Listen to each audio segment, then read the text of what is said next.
மீண்டும் உங்களை நாம் சந்திப்பதிலே மிக்க மகிழ்ச்சி அடைகின்றோம். நான் இலங்கையில் இருந்து பதுளை போதனா வைத்தியசாலையில் இருந்து வைத்தியர் கிருஷாந்த் வேதநாயகன். இந்த காலப்பகுதிகளிலே நாங்கள் பெண்களுக்கு ஏற்படுகின்ற பாலியலிலே ஏற்படுகின்ற திருப்தியின்மை அல்லது ஈடுபாடின்மையை பற்றி நாங்கள் பார்த்து கொண்டிருக்கின்றோம்.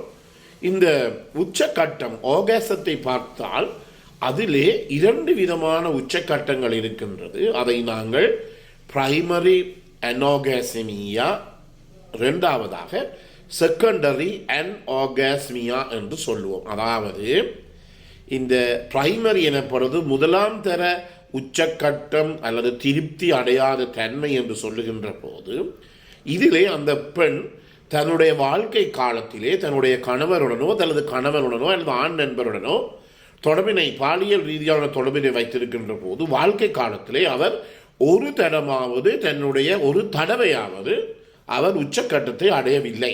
இதை நாங்கள் பிரைமரி அன்ஆகாஸ்மியா என்று சொல்லுவோம். இது சாதாரணமாக எங்களை போன்ற இந்த 3ஆம் உலக நாடுகளில் இது பொதுவான பிரச்சனையாக இருக்கின்றது.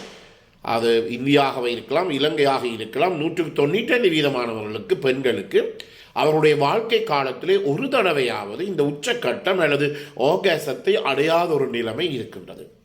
இரண்டாவதாக இந்த செகண்டரி அனாகாஸ்மியா என்று சொல்லுகின்ற போது இதில் என்ன படி என்றால், அதாவது இந்த 2வது முறை இந்த திருப்தி அடையாத தன்மை அல்லது உச்சக்கட்டம் அடையாத தன்மை என்று சொல்லுகின்ற போது முதல் சில தடவைகளிலே அந்த பெண் உச்சக்கட்டத்தை அடைந்திருக்கலாம். அதன் பிற்பாடு அந்த பெண்ணுக்கு ஏற்படுகின்ற பலதரப்பட்ட காரணிகள், அது மனநிலை குழப்பமாக இருக்கலாம், உடல் குழப்பமாக இருக்கலாம், அல்லது சமுதாய பிரச்சனைகளாக இருக்கலாம்.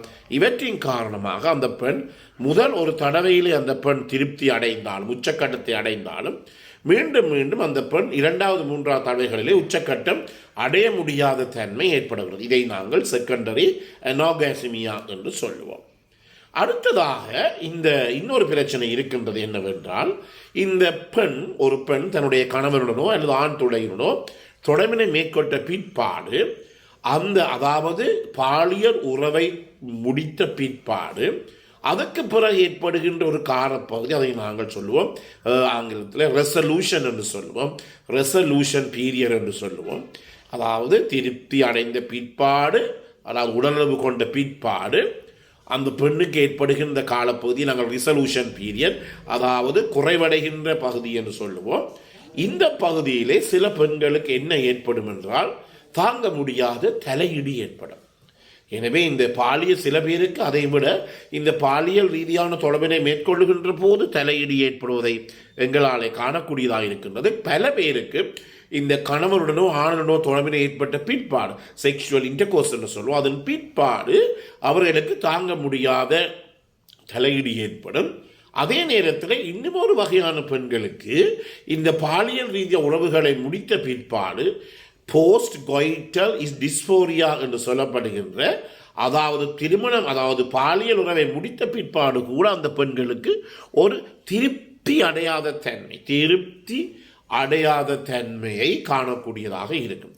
இது போஸ்ட் கொய்டல் டிஸ்போரியா. இது ஒரு பிரச்சனையான விடயம். ஏனென்றால், ஒரு பெண் தன்னுடைய கணவருடன் பாலியல் தொடர்பினை மேற்கொண்ட பிற்பாடு அவருக்கு அந்த பாலியல் தொடர்பினே ஒரு விதமான அர்த்தமும் புரியவில்லை, திருப்தி ஏற்படவில்லை, ஆகாசம் ஏற்படவில்லை என்றால் அவருக்கு இந்த போஸ்ட் கொய்டல் டிஸ்போரியா என்று சொல்லப்படுகின்ற அதாவது இந்த பாலியல் உறவுக்கு பிந்திய அந்த திருப்தியற்ற தன்மை காரணமாக அவருக்கு என்ன ஏற்படுகிறது, அது ஒரு ஃபீட்பேக் இன்மிஷனாக எதிர்மறையான விளைவை அந்த பெண்ணிலே ஏற்படுத்தி அவர் மீண்டும் அந்த ஆணுடனோ அந்த கணவனுடனோ பாலியல் ரீதியான தொடர்புடைய மேற்கொள்ள அவர் விரும்ப மாட்டார்.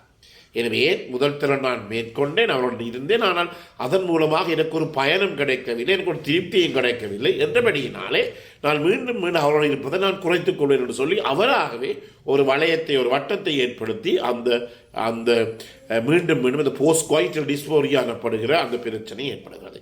எனவே இவை எல்லாம் என்ன பிரச்சனைகள் என்றால், அதாவது ஒரு பெண் இது முடித்த பிற்பாடு பாலியல் உறவை முடித்த பிற்பாடு ஏற்படுகிற பிரச்சனை. இன்னும் ஒரு பிரச்சனை இருக்கின்றது. இது எங்களுடைய பகுதிகளிலே சாதாரணமான ஒரு பிரச்சனையாக இருக்கலாம். வெஜைனஸ்மஸ் என்று சொல்லுவோம்.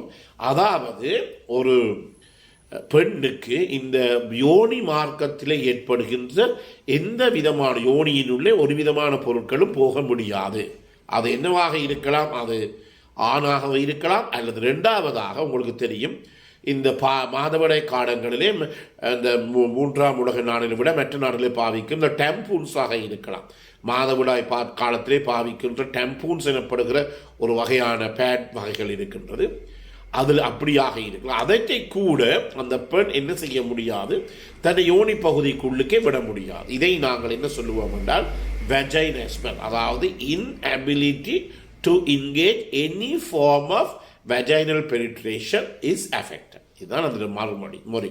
அதாவது எந்த ஒரு யோனியினுள்ளே எதுவும், அது ஆண்குறியாக இருக்கலாம், பீனிஸாக இருக்கலாம், அல்லது மாதவிடாய் காலங்களிலே பாவிக்கிற டெம்பூனை அவர்கள் உள்ளுக்க வைப்பதாக இருக்கலாம், எதையுமே, அதாவது இந்த வெஜைனஸ்மஸ் எனப்படுகின்ற இந்த நிலையிலே, இந்த கண்டிஷன்லே அந்த பெண் தன்னுடைய யோனி பக்கத்துக்குள்ளே உட்புகுத்த முடியாத ஒரு நிலைமை இருக்கின்றது. இதுவும் அதாவது இது அந்த பெண்ணினுடைய விருப்பத்துடன் செய்யப்படுவதல்ல, அவரை அறியாமலேயே இது செய்யப்படுகிறது. இது சாதாரணமாக எங்களை போன்ற இலங்கை போன்ற நாடுகளிலே இந்த வெஜைனஸ்மஸ் என்ற பிரச்சனை, பெண்களுக்கு ஏற்படும் பிரச்சனை பொதுவானதாக இருக்கிறது. இதுக்கு பல காரணங்களை நிபுணர்கள் எல்லாம் சொல்லுகிறார்கள் என்றாலும் கூட உள ரீதியான, உடல் ரீதியான, மனது ரீதியான, சமுதாய ரீதியான பிரச்சனைகள் தான் இந்த வெஜைனஸ்மஸ் எனப்படுகின்ற பிரச்சனையை ஏற்படுத்துகின்றது. இது அந்த பெண்ணை அறியாமலேயே அவருக்கு ஏற்படுகின்ற ஒரு பாரதூரமான பிரச்சனையாக இருக்கலாம். இது அந்த பெண்ணினுடைய தாம்பத்திய உறவை மிகவும் கூடுதலாக பாதிக்கக்கூடியதாக இருக்கின்றது. எனவே இதை நீங்கள் என்ன செய்யலாம், இப்படி ஒரு பிரச்சனை இருக்குமாக இருந்தால், அதாவது நான் பல பேர்களை அப்படி கண்டிருக்கிறேன், பல பெண்களை கண்டிருக்கின்றேன். துடிமுனம் முடித்த உடனேயே அவர்கள் 2-3 கிழமைக்கு உடனடியாகவே எங்களிடம் வருவதை எங்களால் காணக்கூடியதாக இருக்கின்றது. அந்த ஆண் துணை கணவர் தான் சரியாக இதில் பாதிக்கப்பட்டிருப்பார். ஏன் அவர் நினைப்பார் என்றால் தான் ஒழுங்காக தன்னுடைய மனைவியுடன் பாலியல் ரீதியான தொடர்பினை மேற்கொள்ள முடியவில்லையோ என்ற ஒரு கவலையிலே அவர் வருவார். அப்படி அல்ல, நாங்கள் இதை வடிவாக பரிசோதித்து அதன் மூலமாக இதற்கு ஒரு பிரச்சனை இருக்கின்றது என்பதை எங்களால் தீர்வு கொடுக்க முடியும். இதுக்கு பல காரணங்களை நாங்கள் சொல்லலாம். மல்டி ஃபேக்டோரியல் என்று சொல்லுவோம். மல்டிடியூட் ஆஃப் ஃபேக்டர்ஸ் காரணங்கள் இதற்கு இருக்கின்றது, சொல்லிக்கொண்டே போகலாம். என்றாலும் கூட இப்படி ஒரு பிரச்சனை அதை எந்த ஒரு பெண்ணுக்கும் யோனியினுள்ளே அவருடைய கைகளை கூட, தங்களுடைய கைகளை கூட அவர் விட முடியாது, டெம்பூனை விட முடியாது, அவர்கள் தொடவிட முடியாத தன்மை, உடனடியாகவே அந்த யோனி அப்படி சுருங்கி வரக்கூடிய ஒரு நிலைமை ஏற்படுகிறது. அப்படி இருந்தால் கட்டாயமாக ஒரு வைத்தியருடைய துணையை நீங்கள் வேண்டுவது மிகவும் முக்கியம். எனவே இந்த நிகழ்ச்சி பிடித்திருந்தால் மற்றவர்களுக்கு அறிமுகப்படுத்துங்கள். இதை லைக் பண்ணலாம், ஷேர் பண்ணலாம், மணி சின்னத்தை அமர்த்தி அல்லது பெல் சைன் அமர்த்தி நீங்களே சப்ஸ்கிரைப் பண்ணலாம். மேலே தகவல் தேவையாக இருந்தால் 0094-7735-62-45 மூலம் தொடர்பு கொள்ள முடியும். பிறந்திருக்கின்ற நாள் உங்கள் அனைவருக்கும் இனிய பொழுதாக அமைய அனைவருக்கும் பொதுவான இறைவனை வேண்டி விடைபெறுகிறேன். நன்றி, வணக்கம்.